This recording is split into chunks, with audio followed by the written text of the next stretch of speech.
Erim bilan aloqa qilish yoqmay boryapti. Dugonam bilan bo'lgim kelaveradi.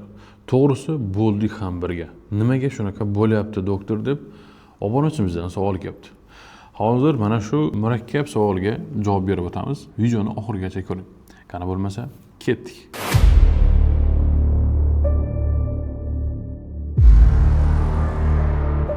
Assalomu alaykum Mr. va Miss obunachalarim, yaxshimisizlar? Sizlar bilan sizning vrachingiz Kamina doktor Sabirov. Bugun mana shu savolga javob berib o'tamiz. Ya'ni buni lesbiyanka deydi. Mana shu savolga javob beramiz. Nima sababdan shunaqa bo'lyapti doktor? Nimaga men dugonam bilan birga bo'lishim kundan kunga yoqib boryapti degan savollarga javob beramiz. Birinchi navbatda bu muhit, erkaklardan nafratlanish, psixologik omillar va albatta porno qaramlik. Yana bitta jihati bor. Eridan hech bir lazzat olmaganligi ham bunga sabab bo'lish ehtimoli bor. Xo'p, birma-bir tushuntiraman. Muhit qanday? Bu yerda uni dugonasi mana shu qizlarga qiziqadigan bo'lishi mumkin, lesbiyanka bo'lishi mumkin. Shuni hisobiga ham o'zini dugonasini boshini aylantirib, ering ko'rdingmi, ering bilan aloqa qilding, mazza qilmading, boshqa qilmading, senga zo'r yo'lni o'rgataman, boshqa qilaman deb boshini aylantirib buni shu yo'lga tortgan bo'lishi ehtimoli bor. Bu birinchi sababi shu.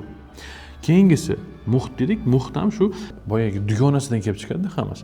Mana shu kuruk bo'ladi-yu, har bir o'zini kurugi bo'ladi. Mana shu lesbiyankalar kurugiga olib borib, shu haqlarda, shu mavzularda ko'proq gaplashib, uni miyasiga kirib olishgan bo'lishi mumkin. Keyingisi albatta bu erkaklardan nafratlanish. Может, u ayolda eridan nafratlanish vujudga kelgandir. Jinsiy aloqada umuman lazzat olmagandir. Faqat eri unga yaxshi gapirmay, faqat qo'pol muomala qilib, o'sha odam o'rnini ko'rmayotgandir. Albatta bu ham juda katta ta'sir qiladi. Endi keyingisi bu psixologik. Ya'ni buni ham shu oylanib kelib dugonasiga taqaladi. Ya'ni psixologik bu shunga o'rgatib qo'ygan. O'sha bir marta bo'lishgan, endi eridan bunaqa lazzatni olib ko'rmagan. Endi nima bo'ladi? U mana shu dugonasi bilan aloqa qilib ko'rgan. Endi aloqa nima bo'ladi? Endi tasavvur qilavering. Shu aloqa bo'lmaydi, boshqa har xil rollarni qilishadi bir-birini. Shunda mazza qilib ko'rgan, o'sha er bilan aloqa qilish unga yoqmay boryapti. U dugonasi bilan aloqa qilishni xohlayapti. Endi keyingisi albatta bu porno qaramlik. Pornoda masalan, porno qaramlik deb yana aytamiz, bu masturbatsiya ham birga kiradi-da. Eridan masalan lazzatlana olmayapti, eri bilan aloqa qilgan lazzatlanmagan, lazzatni o'z-o'zini qondirish bilan masturbatsiya qilib, porno ko'rib, masturbatsiya qilib yurgan bu ayol, meni fikrim bo'yicha, shuni hisobiga ham pornoda har xil janrlar bor, boshqalar bor. Asta-sekin bu birdaniga bo'ladigan narsa emas. Bu yillar davomida yig'nalib keladigan muammo. Pornoni ko'radi, masturbatsiya qiladi. Bu safar unaqa janr, u safar bunaqa janr, har xil janrlarda ko'rib, bu nima qiladi? Mana shunga o'rganib qoladi. Buni nimasiga dugonasi ham shunaqa bo'lib chiqadi, o'zi ketdi.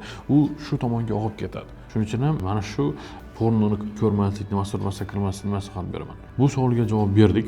Endi xulosa o'zingizdan, aziz obunachilar. Xulosani albatta kommentariyada kutib qolaman. Kimda qanday savol bo'lsa ham albatta kommentariyaga yozib qoldiring. Qisqa videorolikimiz sizlarga foydali bo'ldi degan umiddaman. Bilib oldingiz, shunda nima qilish kerak, nima qilmaslik kerak, shunaqa yo'lga o'tib ketmaslik uchun. Dugonani to'g'ri tanlang. Porno qaramlik bo'lmasin. Masturbatsiyani to'xtating, muhitni to'g'rilang. Atrof muhitingizga qarang, kimlar bilan o'tiribsiz, kimlar bilan dugonasiz, boshqasiz. Endi bu savoldan mana shu videoda aytib o'tishim kerak. Hurmatli erkaklar, ayolingizni shunaqa yo'lga kirib ketishiga siz ham sababchi bo'lib qolmang. Albatta, ayolingiz bo'lgandan keyin yaxshi muomala qiling, jinsiy aloqada lazzatlanishiga ko'proq e'tibor bering. O'zingizni o'ylayvermasdan. Ko'pchilik erkaklar keladi, "Davay yot" deydi, yotadi, ishini qilib quloq qolaverishadi. Bo'l, tamom. Ayolni o'ylashmaydi ham. Va bu joyda priluja bo'lishi kerak. Ya'ni priluja degani o'pish, erkalash, siypalash, boshqa nimalar bo'lishi kamida 20 daqiqa bo'lishi kerak. Ana keyin albatta aloqa vaqtini ham normallashtirishga harakat qiling. Yaxshi gaplarni gapirishga harakat qiling aloqa vaqti. Ayolingizni maksimalni faqat o'zingizni emas, ayolingizni ham o'ylashga harakat qiling. Jinsiy aloqadagi faqat yotib qolish, bo'l, tars aylanib turib yotib qolmang. Ayolingizni quchoqlab o'ting. Albatta bu unga ishonch beradi, sizga bo'lgan mehr oshadi, jinsiy aloqadan lazzatlanishni ko'paytiradi. U ko'chadan boshqa narsani qidirishga, o'zini qondirishga harakat qilmaydi keyin. Shunaqa yo'llarga o'tib ketmaydi. Albatta bu gapim ko'pchilikka og'ir botayotgan bo'lishi mumkin, lekin bu achchiq haqiqat. Achchiq haqiqatni tan oling va o'zingizni to'g'rilang kech bo'lmasdan burun. Menimcha hamma ma'lumotlar sizga foydali bo'ldi degan umiddaman. Mana shu videoni kimga yuborishni o'zingiz bilasiz. Hammaga katta rahmat, sog' bo'ling, salomat bo'ling.